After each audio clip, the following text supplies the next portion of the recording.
मुसलमान इतना गरीब है? किसका फायदा हुआ वक्त से? अमीर मुसलमानों का या फिर उन लोगों का जो हमेशा से जमीनें हड़पते थे? सभी को राम राम जी, सनातन धर्म की जय।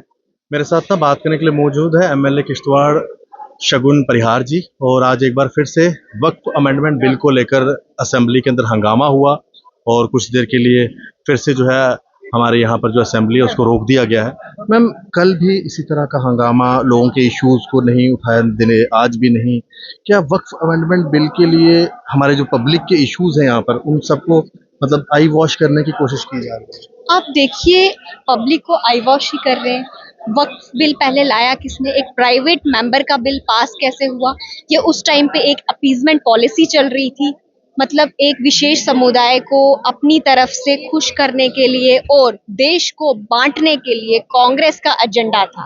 क्योंकि उस टाइम पे भी जो कमेटीज बनी थी उन्होंने ये कहा था आर्टिकल 14 का वायलेशन है, आर्टिकल 15 का वायलेशन है, आर्टिकल 25 का वायलेशन है, लेकिन फिर भी वक्फ बिल एक प्राइवेट मेंबर के कहने पर लाया गया। कांग्रेस ने हमेशा से ही देश को बांटने की बातें की हैं, देश को तोड़ने की बातें की है, लेकिन भारतीय जनता पार्टी कश्मीर से लेकर कन्याकुमारी तक एक करने की बात करती है और न सिर्फ करती है बल्कि करके भी दिखाती है, जिसका प्रमाण जो है आपने हर समय पर देखा होगा, चाहे वो 370 को तोड़ना हो या वक्फ बिल हो। मैम, बार बार ये कह रहे हैं कि जो वक्फ बिल आया है ये एंटी मुस्लिम्स है। क्या आपको लगता है कि ये एंटी मुस्लिम है या फिर ये उनके खिलाफ है जिन लोगों ने इलीगली इन चीजों को हड़पा है, इलीगली एनक्रोच की हुई है ऐसी जगह?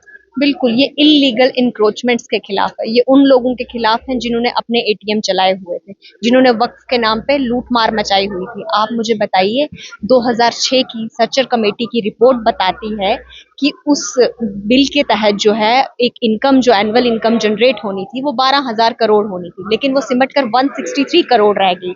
आप मुझे बताइए, वो पैसा किसके घर गया? कांग्रेस के घर, नेशनल कॉन्फ्रेंस के घर, या फिर उन पार्टियों के घर जो इस टाइम पे हंगामा मचा रही हैं? तो ये लूटमार ही थी ना। आप मुझे बताइए, अगर वक्फ के थ्रू मुसलमानों का हित हो रहा था तो फिर इतना लिटरेसी रेट क्यों बढ़ रहा है? क्यों मुसलमान इतना गरीब है? किसका फायदा हुआ वक्त से? अमीर मुसलमानों का या फिर उन लोगों का जो हमेशा से जमीनें हड़पते थे? बहुत शुक्रिया मैम। शगुन परिहार जी हमारे साथ बात कर रहे थे और वक्फ अमेंडमेंट बिल को लेकर आज भी असेंबली के अंदर हंगामा रहा। क्या कहना है शगुन परिहार जी का, आपने सुन लिया। राम राम।